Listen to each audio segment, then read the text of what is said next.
Well, good morning, everybody. Deacon Tim Wyman here. It's 10 o'clock. It's Friday morning. We're a day late, but we're here. It's the Parish Coffee Hour with Father Paul.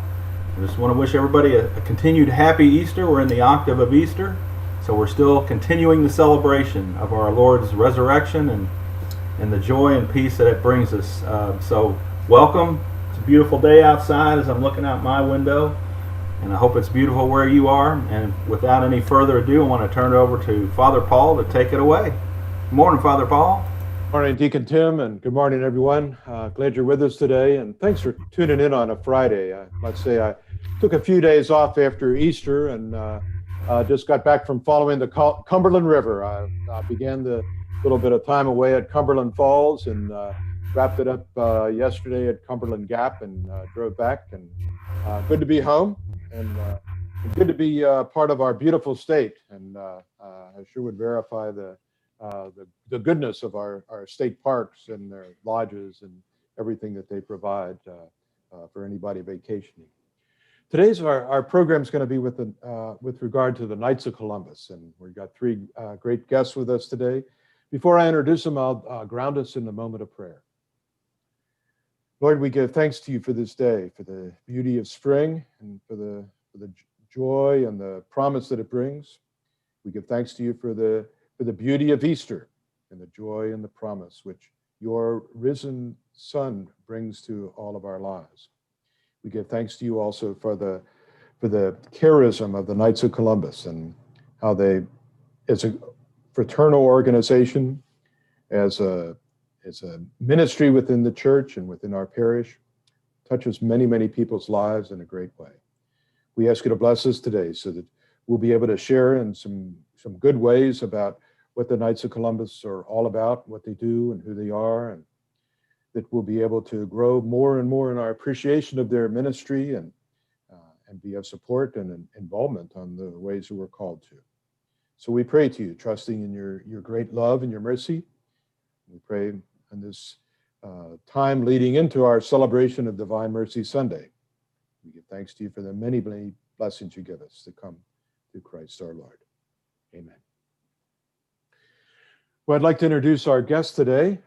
With us are Joe Buckman, who's our office manager and been a member of the Knights of Columbus for some time, and at one time served as the Grand Knight. Also with us is Ryan Scott, who's the present Grand Knight of the Knights. And then also with us is Ed Quinn, who I think is the best title would be District Deputy. He's got a regional position within the Knights and a vibrant member of the Knights and of our parish also. So again, thanks to you guys for being with us today. And we might as well start with what we'll be doing. I'll say too, is we'll look at how the Knights of Columbus are known by your work. You know, a lot of people see you in action, but also how the Knights are known by their faith, by your faith. And we'll be talking about, in a sense, the external and the internal. But we'll start with the obvious. Through the Lenten season, we had the fish fries. And what were the fish fries like this year, Joe? Well, they were quite different in that. In the past, we basically had in dining room only. And then we last couple of years, we kind of went into takeout where people could come inside and take it home with them. And this year with the pandemic, we were kind of like, well, we want to do this. And we planned on doing 6 of them.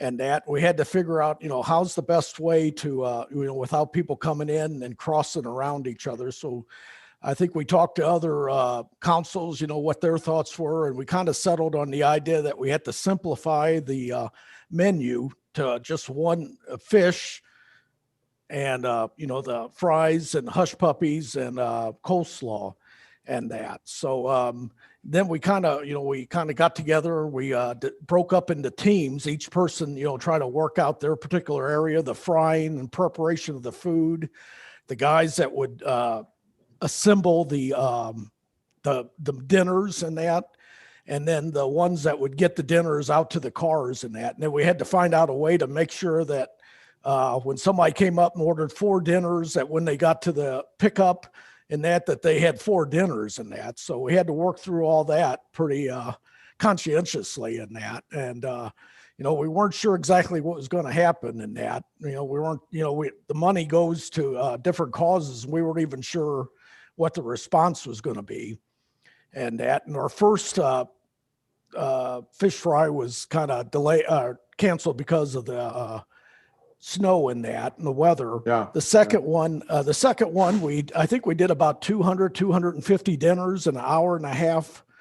And, the line was kind of slow in that. We were trying to work out the kinks in that. And I think the next fish fry, a couple of the fish fries of the remaining 5, I think we hit like 350 or 360 dinners in an hour and a half. That's pretty good. I don't even know if McDonald's does that or that. So everything was working pretty good in that. We kind of, some people came up going into church wanting to take, to pick one up and take it. So we had to kind of work around that. But I think all the Knights enjoyed it. I know some of the guys I was with the payment area and that, taking orders and payment and all that. So, I think all the guys enjoyed that. They were interacting. They were with the people in the line in that. It was about 30 seconds or less to, where you had there. So they were kind of interacting with them in that. So I think they enjoyed it. Damon Sexton, our deputy Grand Knight, he was out there calling in. We had walkie-talkies so he could send the orders in ahead of time into the Heman Hall so that they could make sure everything works out right. And I think it worked out pretty good other than the first week.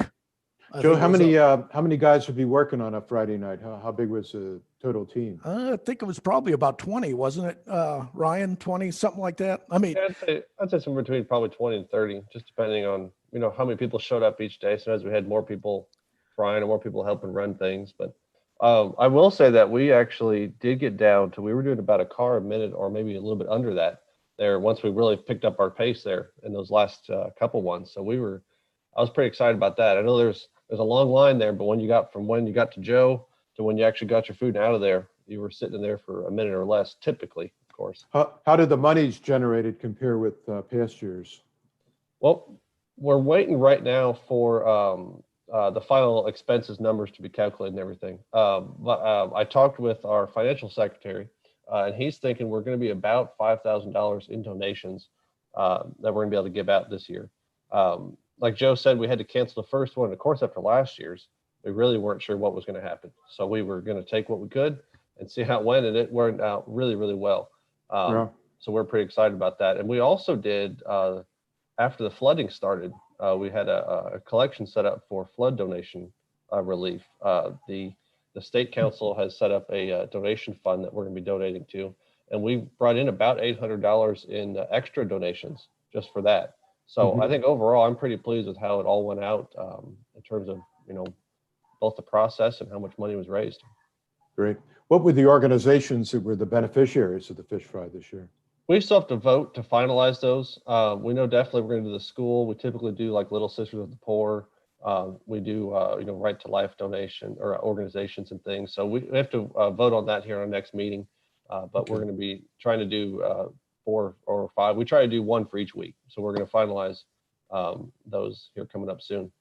Yeah, just informationally for our group watching with us, and all the Knights meet on a monthly basis, and it's a gathering of quite a few guys as they come for the meetings.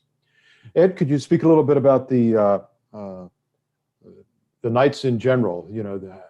How they began and when and why and things like that. Sure can. The Knights were founded in 1882 by Father Michael J. McGivney. At the time, he was an assistant pastor at St. Mary's Church in Hartford, Connecticut. What he saw were families being torn up because the breadwinners were passing away, leaving a widow usually, and children, orphans. So he said something needed to be done. So he started in that parish, established the Knights with one goal, and that was to take care of the widows and orphans. And he did an incredible job. He also saw that the only way this was ultimately going to work is to set up some sort of insurance for the long-term growth of the organization and for the help that he wanted to see done. consequently, the Knights of Columbus has one of the largest insurance agencies in the United States, rated AA rating by Standard and Poor's, Moody's, about, I don't know, about dollars and cents wise, about $100 billion in insurance right now. But the organization has grown immensely. It's not only here in the United States, it's all over the world. As far as the Ukraine, the Philippines, Guam, Mexico, Puerto Rico, Dominican Republic. And the goal is not, it has grown from just widows and children, but also to support parish priests and seminarians. We have a great program. It's called the RSVP program, and counsel support individual seminarians within the diocese.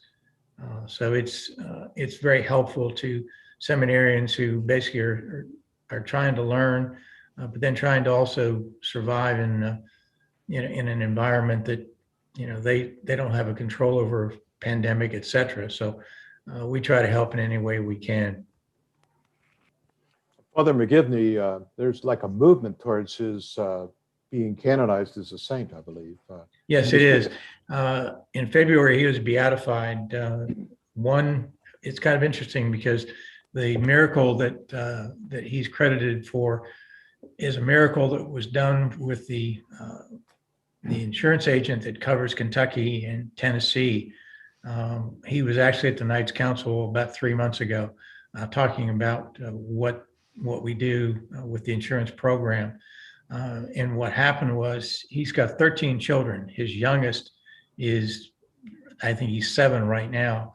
That child was, when his wife was pregnant, she was told that the child would never be born because he had multiple congenital problems.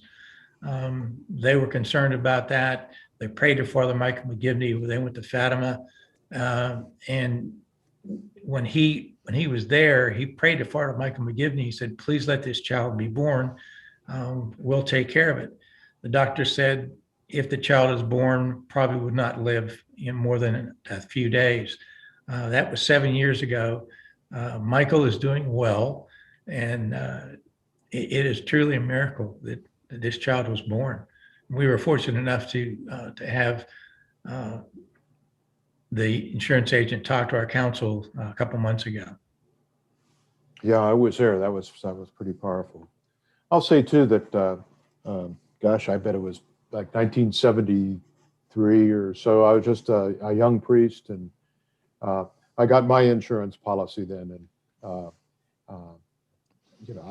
want to live a long time, but when the day comes, it's going to be good for somebody. It's a great life insurance policy. The interesting thing about the insurance program is they've gone from not just covering life insurance, whether it's whole life or term, but they've got a program for long-term care. They have a disability program, and in July of this year, they'll introduce mutual funds that will be handled by the Knights of Columbus, which I'm excited about because there'll be companies in those funds that support the views of the Knights of Columbus.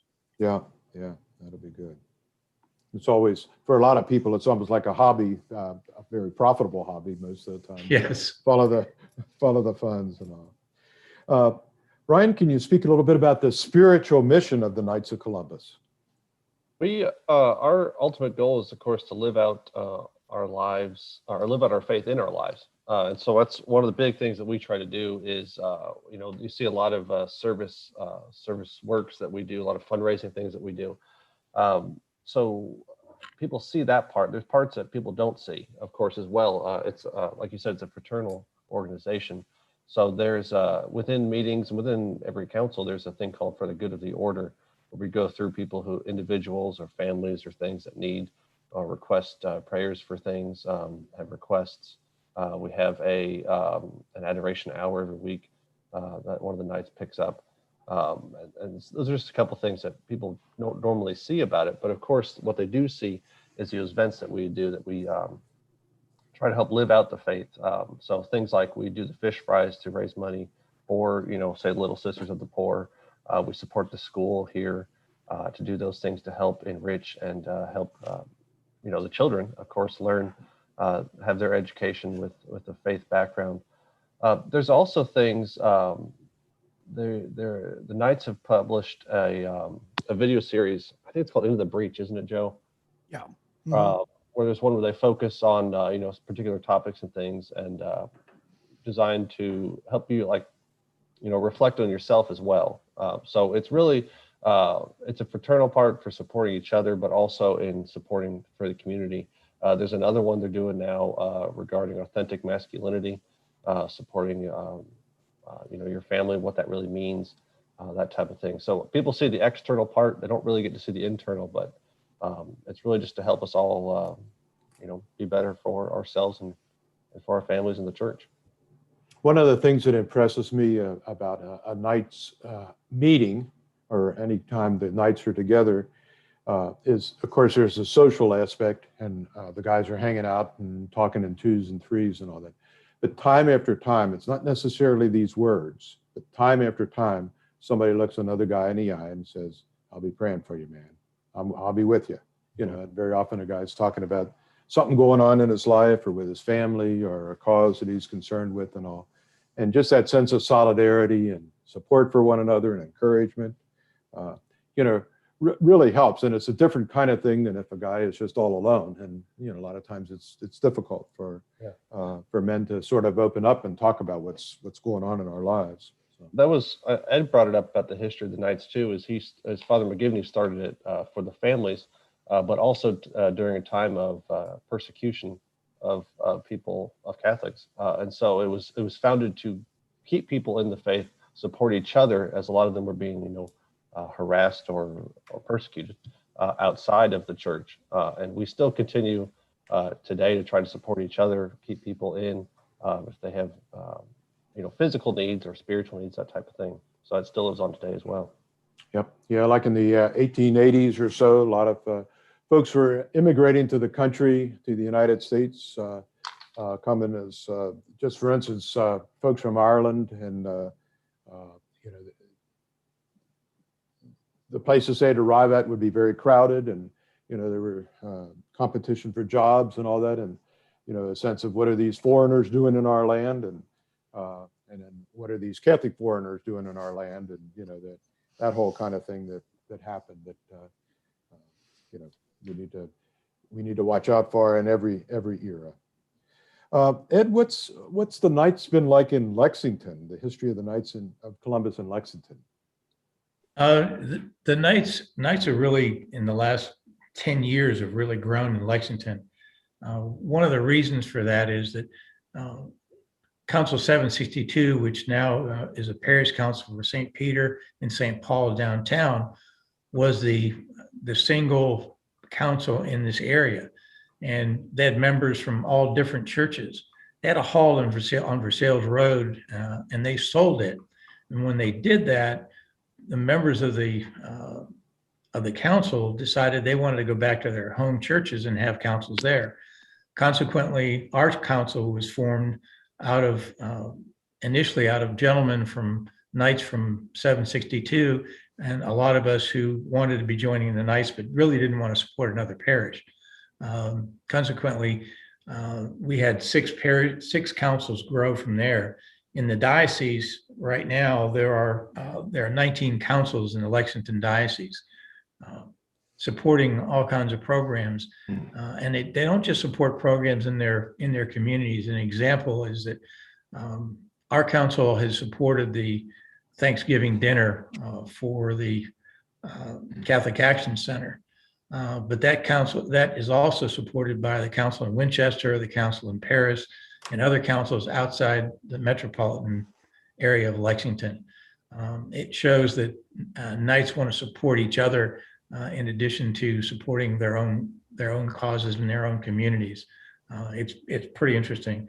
The 762 Council is the third oldest council in Kentucky.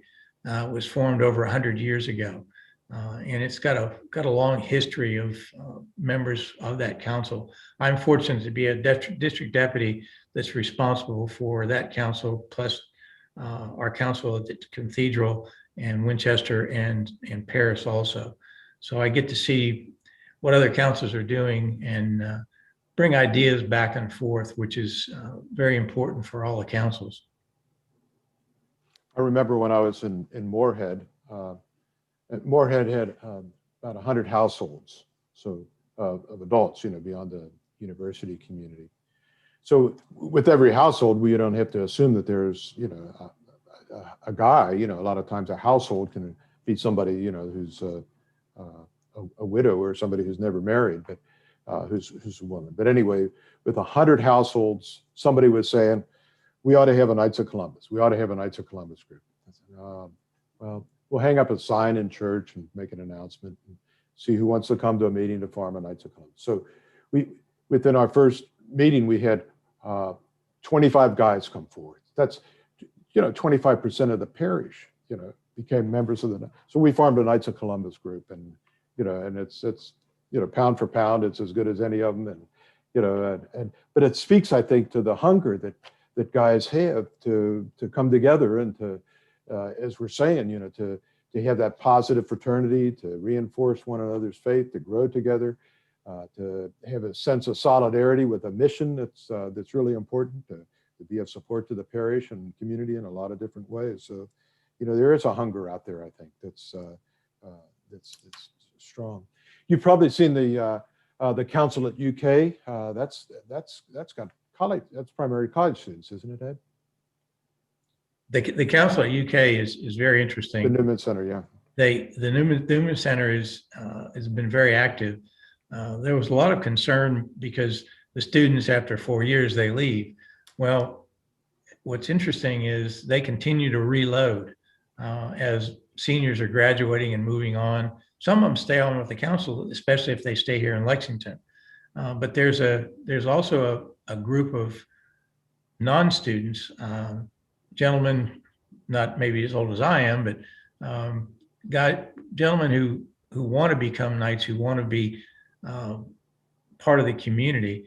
And between that and the students with their hunger for service, it's a very active and a very interesting council. Joe, how would you say that the emphasis on parish involvement has changed the Knights around here? So I'd like to apologize. I broke up there early in the meeting and it looked like my Wi-Fi or my computer is trying to connect to the Cathedral Wi-Fi and that. But also, I'm wearing my Knights of Columbus shirt here. Father Paul wanted me to show that. So, but I think if you're going to have a strong council in your parish, I think they need to see a connection to making sure that we're helping the parish and that we're getting involved in it and that if you can do that, you can, have a very strong Knights Council in that. They see how they help do different things. We help, the children's groups and that, and, and provide, social opportunities for the parish and that. So, we do a lot of other things the Knights do and internationally in that, on the national level in that. But I think it's really important for the Knights to have a strong commitment to the parish in that, and to help the way they can, develop the relationship. One thing I know, reading with the history of the Knights of Columbus, they said that when Father McGivney started this, the clergy was a little hesitant because that back then they had a lot of clergy. There was a lot of priests at that time, and I guess they were kind of concerned that maybe the Knights would come in and start taking over some of the functions with the clergy and that. And I think Father McGivney kind of put those concerns to rest, that they were there to kind of help support the priests and the parish, to answer calls when the rector put out a response in that. So now I think that's a good way to, to get guys realizing how important the council is locally in that. And then we can expand out into other ways and that, helping out, Catholic Action Center and that type of thing. So, Deacon Tim, we'll bring you in a little bit on this one. Just objectively, as you've seen our staff in action and our folks around the parish, it seems to me that time after time when somebody's saying, we got to get something going, or we need some volunteers, let's go to the nights. Have you heard that a few times? Yeah, absolutely. There's, and especially during the pandemic, but even before the pandemic, you're looking to get something started or to strengthen, or we need help in an area. That's one of the first places we go. I mean, because we know we're going to find men who are dedicated to their faith and dedicated to the parish and are willing to put in some time to make something happen, right? Whatever it is that we're trying to accomplish. So, yeah, definitely. It's a go-to resource, and again, for men specifically, I think, and part of this, I know we're going to look at this video a little later, but part of the idea here is men need to find other men, and we had this sort of false notion. I know when I was raised, sort of like, be a man, be tough, pull yourself up by your bootstraps, and it's like you go do all this stuff, and it's like we need the church, and men need a place where they can come together as men, whether you're single and family, whatever it is, but to be able to understand what does it mean to be a man in the Catholic Church today. So that to have a group of men here in the parish who are ready to step up and get something going that's going to be helpful to the parish, helpful to you, or whoever the rector is going to be, Father John. To have that pool of volunteers kind of ready to go is a wonderful asset to this parish. One of the things our congregation might notice too is that more often than not, when one of the priests is having Mass, there's a primary chalice that he uses. And, I think two of them. I think the one that Father Damien uses and the one that Father David uses were both donated by the Knights in honor of a deceased member of the Knights. So that's one more way that just one more acknowledgement, tribute, if you will, of the Knights spirit. Ryan, how large is our council? And what's the age range? What are the guys like? How big is the group? We're somewhere in the 150 to 200 range. I think the last number we had was in the 180s. We've added a few of those since then. Unfortunately, we lost a couple in the last, since I've been here. So we're about that. Joe and I were talking about before we started, and we're thinking the average is between probably 40 or 50 years old. We haven't, I don't think that we have any hard numbers officially on that. But that's what we're thinking of. And typically, historically, people think it's all old guys who sit around and drink beer and things and talk. And we have our share of every age group. It appears there's some that are younger than me. I know people think I'm 16, but I'm not. There's some that are younger than me. There's some that are quite a bit older than me. So we have a fairly spread out age range, which really helps to incorporate some of the perspectives and the abilities of everyone within those ages. So it's a pretty healthy size and a pretty healthy age range. I think that's really neat, that there is that range, and I think that's kind of unique. I don't know if it's unique, but it's far from the stereotype that I've had of it being, an older group. And I've been seeing that developing. We have a collection of retirees, of course, and people that are, I don't know if they're still in school either or just graduated. We talked about the Newman Center's council. That we've gotten several transfers from them as they graduate and leave and move on, and then they come join our council. So it helps to have people who are available to help set up at 2:00 on a weekday for a fish fry, because they don't have work or school to do, and then they leave, and then the people who get done working get to come in and do the heavy lifting for them afterwards. Yeah, good. Why don't you start us off? But I'd like each of the three of you to speak of what drew you to become a member of the Knights of Columbus. Well, I'll speak first. Okay. One of the things that I was looking for was an organization that is faith-based, like the Knights, and something that, there could be some camaraderie.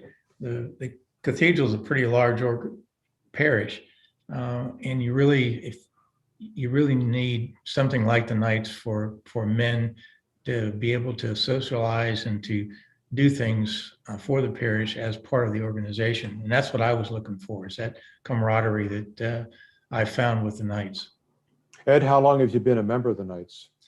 I've been a member since the council was started about 13 years ago. Okay. It's kind of interesting because I joined 13 years ago, and I asked my son if he'd like to join the Knights. He said, well, I'm already a member of the Knights. And I said, what do you mean? So I joined the Knights. We set up a council at the Merchant Marine Academy when I was in school. He never said a word to me. So kind of interesting that how it came about. Yeah.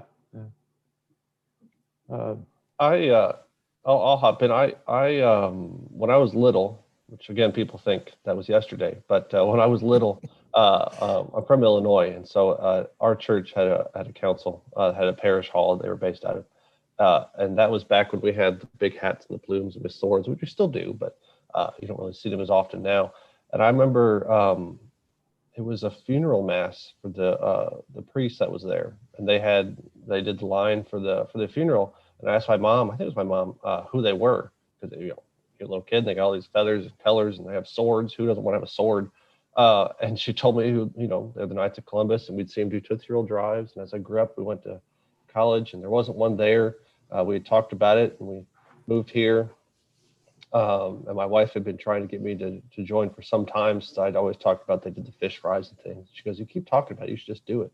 Of course, I never did. And Deacon Paul brought it up one time to me, and I came home and I was like, this place sounds really cool. I should join the Knights. And my wife, Laura, looked at me and goes, I've been telling you to do that for years, Ryan. It took him to say something to you.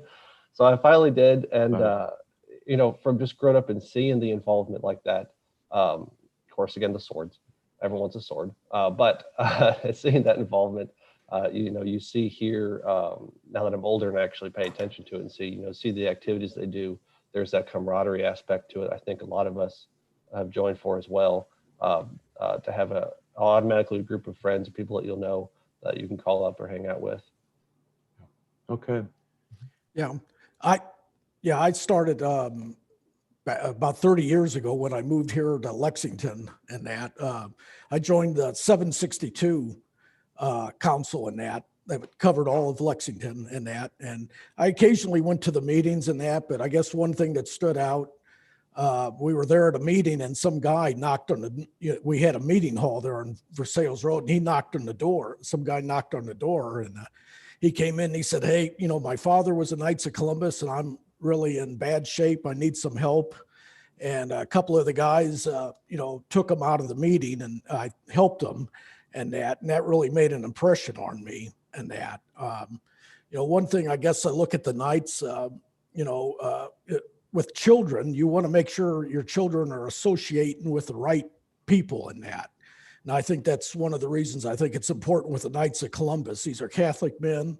They're very, committed to their faith and that. And I think it's important to have that outlet to, you probably have some at work and, ballroom dancing or something like that. You have friends and stuff like that. But, I think it's important, even if you can't get involved, you can get involved at your level and that. So, but I guess one of the things that stands out is the pro-life thing issue with the Knights of Columbus. A lot of organizations support people, helping them out financially and that, but the Knights of Columbus, the pro-life, and pro-life is not just abortion to the Knights of Columbus. It's everything, life throughout the, throughout a person's life and that, trying to enrich it and make it better and that. So the pro-life was probably an important part to me that kind of stood across from other organizations you could belong to and that. So One of the other aspects of that, I know our Knights have been, and I think across the country are very involved with like Special Olympics, right? Yeah. Eunice Kennedy, she started the Special Olympics, I believe, in that, and Sergeant Shriver was involved in that. So kind of at the national level, and I think they do the Special Olympics annual, like the national or international, and they probably do it in other countries and that. But here at the at our local council, Dale Massey was very instrumental in getting us started with that. And, they have the Toyota Miracle League where they have sports leagues for intellectually challenged people and that. And we would buy the food and we take our grill out there and provide hot dogs, hamburgers, drinks, and chips and dessert and that for them. So we did that at least 2 times a year. We haven't been able to do that with the pandemic and that, but our Tootsie Roll Drive, we've been earmarking those for local Special Olympics and similar organizations and that. So, there's kind of a national effort by the Knights and the local effort in that. So, Again, in non-pandemic times, if you guys could comment on some of the other involvements of the Knights in our community, and it runs a range, a lot of different things. I'm thinking even recently there was a polar plunge, wasn't there? Yeah. Were any of you involved in that one? No, that was a little too cold for me in that. So our deputy Grand Knight Damon Sexton was out there. He went with financial secretary Matt Whalen, Mark Lever. He really took the reins in coordinating that. Mm-hmm. And I know Michael Mattingly and some of his kids went.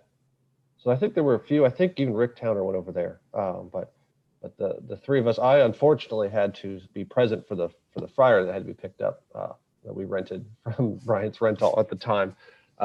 So I was unfortunately unable to attend. I was planning to go actually originally, but it was a little chill. But we do those things. We do the Tootsie Roll. We of course make kettle corn that we raise for various events and charities and things throughout the year. Michael Mattingly does the Sunday breakfast. He runs those, runs those. We also do other things. I know we got a request. Actually, I have a request I have to talk to people about. We do like support things. There's a cookout apparently in June 9th and 10th. I have to talk to the council about still. That's going to be at the Cathedral for a priest meeting.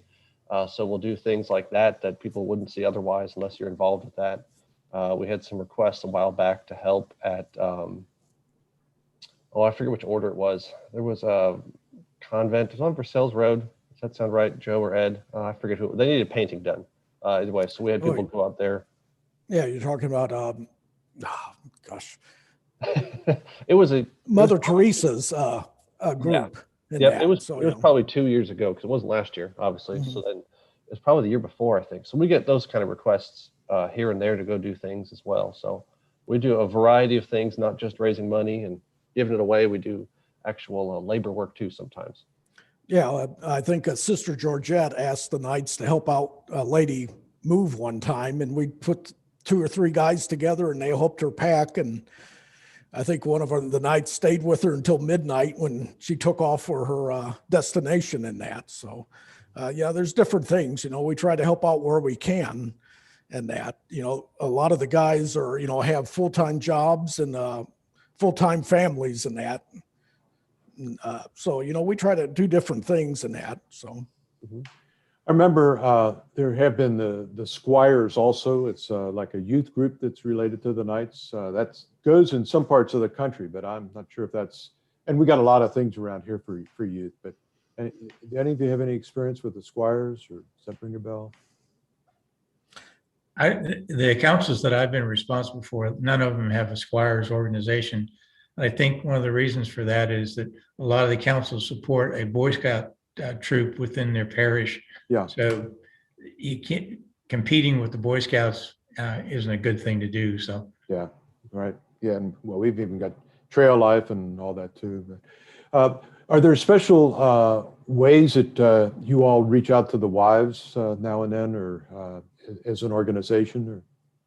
Or I don't think there's any formal system set up. I think at one time there was they dabbled into a wives group. Auxiliary. Yes, I know. Well, there are a few. I could list them off, but if you don't know who they are, it doesn't matter. There's a few wives that show up to things anyway.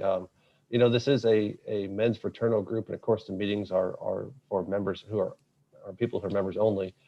But we certainly welcome anyone who wants to come out and help or be with us and things. That includes, your family. So there's several wives that do show up at things, and they all talk, and they talk amongst themselves and with all of us. So I'm thinking of like a Super Bowl party or something like that, and that tends to happen more in some of the nights where groups, like for instance in Danville, where they have their own clubhouse and everything. They use that as sort of like a location for occasional parties and things like that. That again, when it's super social, then on a big event, a Christmas party or something like that, or a lot of times it's the family or the couple together. What are some of the myths that need to be addressed about the nights?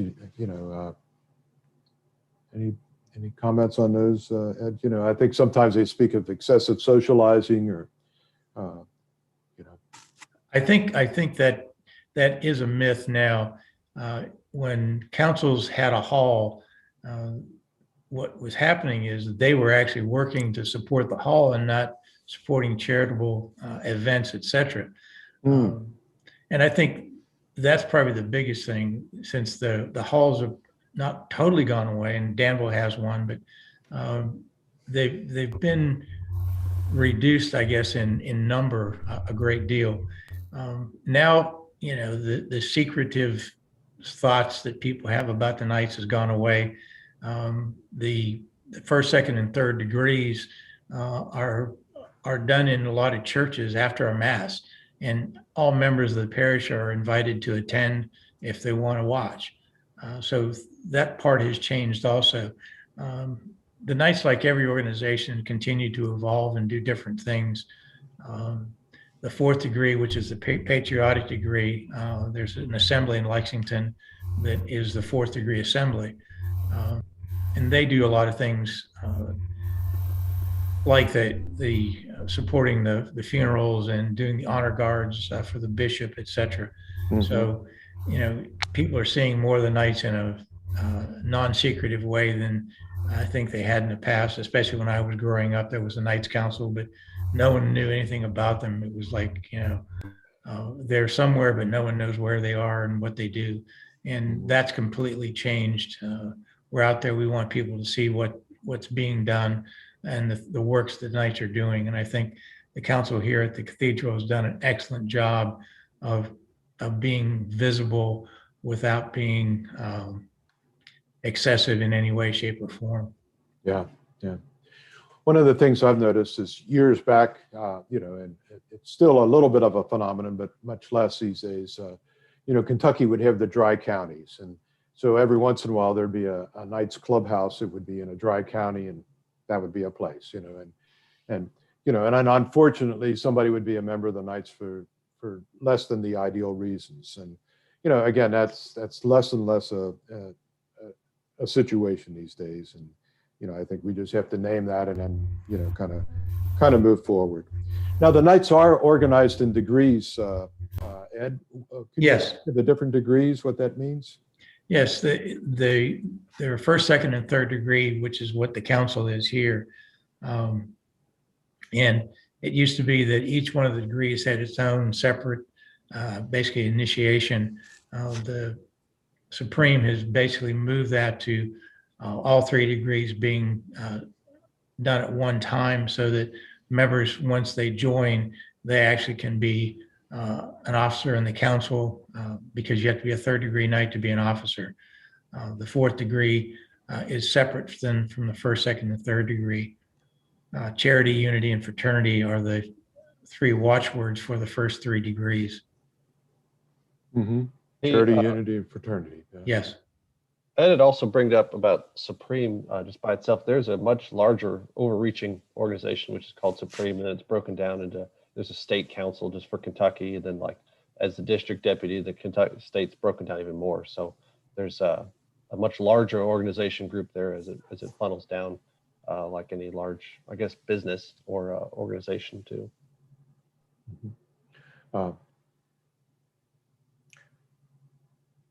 I would want to mention too that I think for many of our viewers, we remember Father Mark Uma with a lot of fondness, and I think he's the chaplain for the Lexington 4th degree. Is that correct? I think he's still chaplain. Yes. Yes, it is.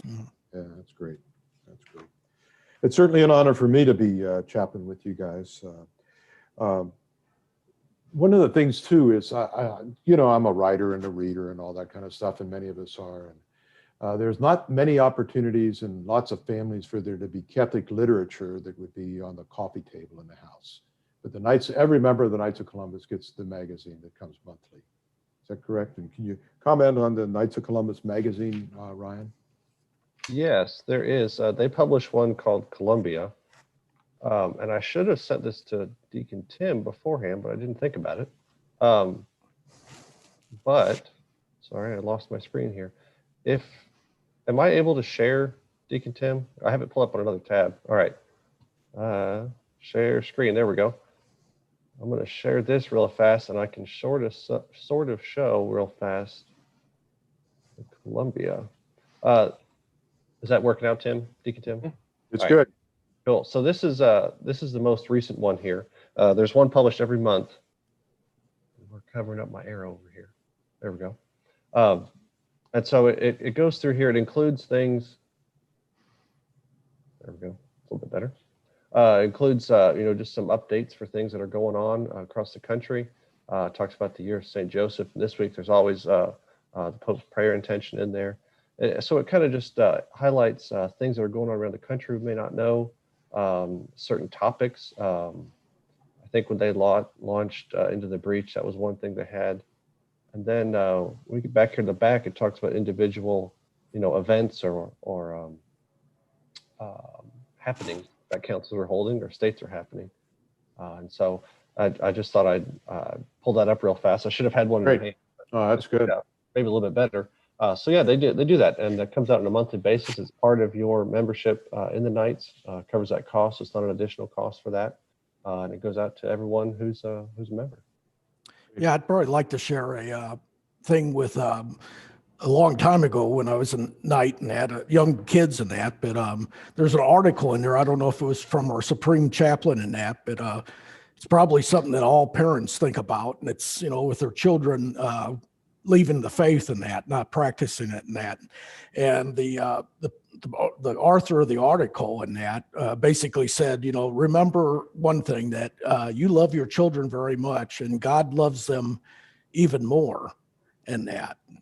And, God's working in their life one way or the other. So not to become,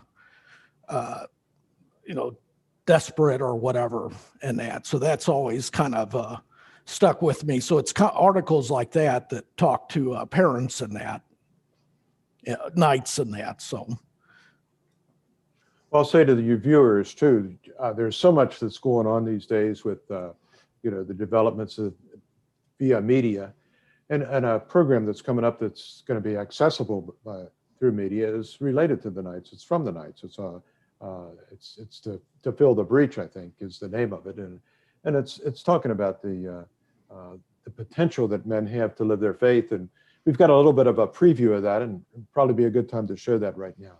You could do that, Deacon Tim.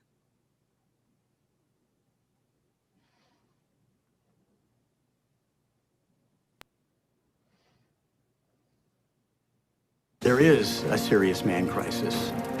1 in 3 Catholic men that have been baptized have left the faith. If you're a thinking person, you've asked yourself that question, why am I here? To know him, to love him, to serve him. Not only does God have a plan for your life, so does Satan. I remember I went to confession one time, and the priest just looked at me and he said, the devil wants to destroy your family, but he has to come through you to get him. If I'm a man, I'm called to pass on the faith. If I'm a man, I'm called to live the faith. So I need to know my faith.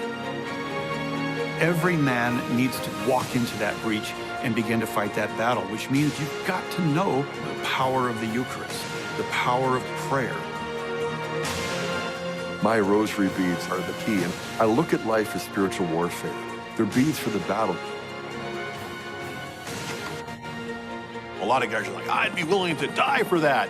but they're not willing to live for it. And guess what? If you're not willing to live for it, you probably won't have what it takes to die for it. Talk isn't cheap. Talk is free. Talk is nothing. I care about you. I love you, right? But then if I'm taking care of myself first and everybody else second, it doesn't matter. If you're not willing to fight for the truth, what will you fight for? And the answer is oftentimes nothing.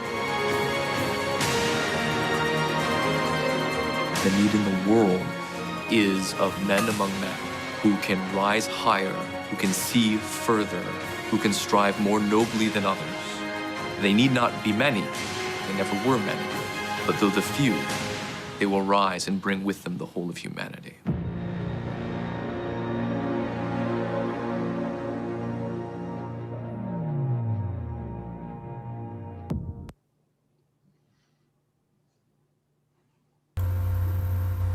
Well, as you see that, I would raise certainly one more quick point. There's a Hispanic Knights of Columbus Council also in Lexington. Great. Situated at St. Paul's, but it's really great things for our brothers and sisters, our brothers who are members of the Hispanic community. As you have a vision of the Knights and this program, can you comment on your hopes for it, you guys? Well, I think the hope is that we continue to grow as a council and to draw more men into an organization that, one, wants to help the church, two, wants to help each other to stay strong in our faith. Mm-hmm. I'd say as being the Grand Knight means I'm in charge of the group. And then David Sex, we talked about before, he's the Deputy Grand Knight. So he's the next one. He's up next, I guess, if you will. We do 2-year cycles. I'm about, coming up on a year actually, into that 2-year term. My immediate goal is to get us back onto track, if you will. A lot of the things we do, people see as food related or close contact related, which has been a lot quite restricted lately. So my immediate goal is to get us back to kind of that full, running full power that we were and doing as much charitable work and fundraising is obviously a big thing too that we have been doing. And I think we're really starting to take off with that again. We proved the concept that the drive-through fish fry could work. We've talked about doing some other things similar to that. And so I'm really looking to get us back up to full speed again. And then we have some other ideas we're looking at doing, such as like the polar plunge, kind of expanding into other things as well, more service or time and talent related. Well, guys, I did have another question. It's, what do you most enjoy about your membership? And maybe another way to say it would be, what's most meaningful about being a member of the Knights of Columbus for you here in our parish? I'll hop up first. It's something I hadn't really considered. We all see the very public things that we do, and we know the fraternal aspect of it, which is including socializing, which is one of the big things that drew me into it as well. But now having kids, my wife and I have a 2-year-old almost and a 3-month-old. Is that there's a lot of other people out there, including Ed and Joe, who have had kids and have lived through all of what we're dealing with. And so there's someone out there, many of them out there, that you can ask for help with or questions with or whatever, that are based on a good answer, a good foundational answer, instead of we all have friends and things we can ask questions to, and which are, their opinions are valid too. But if you want someone that and you can trust their basis for that, so the faith that guides them and their works, that's been a comforting thing too that I hadn't expected or ever anticipated. But knowing that there's someone who's had raised children and in the world that we live in with the same religious background is a good thing. Okay, thank you. Joe or Ed, who wants to go next? I think the biggest thing is we've got brothers that we can count on if we're in need. We've had brothers in the hospital. I was in the hospital several years ago, and two brother knights showed up unbeknownst to me. Didn't even know that they knew I was there, and they came and prayed with me, and that meant a lot. And I think just the fact that there are other brothers out there that are willing to help you in any way, shape, or form, whatever you might need, is very comforting to know. Because at some point, we're all going to need some help from somebody. Mm-hmm. Yeah, good.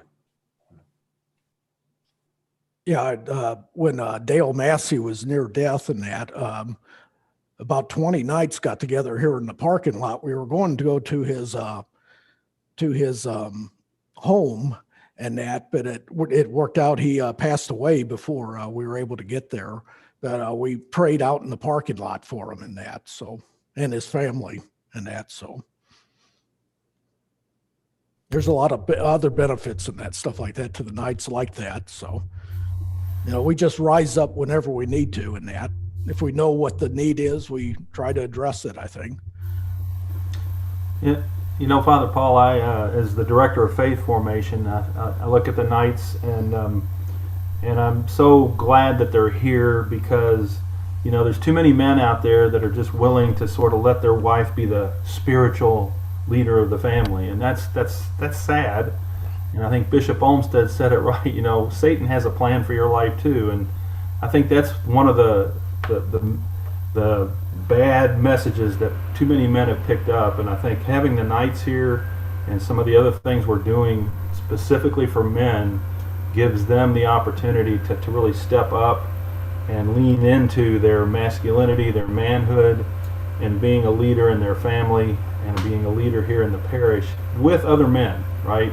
So you're not stepping out there on your own. You got a whole bunch of guys who are going to be there doing the same thing with you. And so I'm just so very glad that the Knights are here and active, and I hope many men will see this and other things they're doing and step into it, step out and give it a shot. It's always an honor for me to be with the Knights group, and I've been with them in different parishes where I've served, and I was here when the Knights began at Christ the King, and certainly supportive of the development, and as I mentioned, in Moorhead also as a group developed, and with the group in Danville, and as I recall, when my brother was a young man, soon after high school, he joined the Knights, and I was in the seminary at the time, but I could see how that was really important to him. So again, I think it's just a wonderful way for guys to connect with one another, with their faith, with the community, with the ability that each person has to make a difference, but also to be part of a team. So Ryan and Ed and Joe, thank you so much for being with us today. But thank you for all you do, for our community, our parish community, and for the group within the Knights and the people beyond the Knights that you're able to impact by the ways that you live your faith with integrity and are good friends.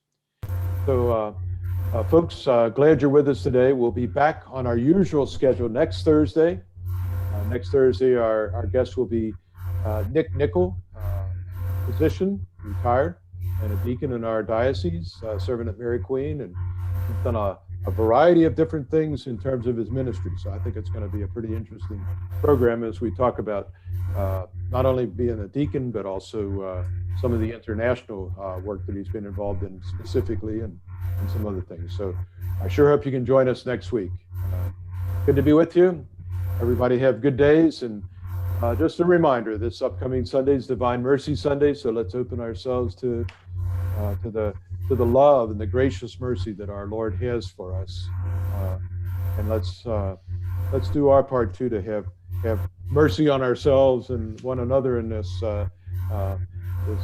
very imperfect world that we live in, but a world where the Lord blesses us in many ways and empowers us to make a difference. So, blessings, everybody. Have a great weekend.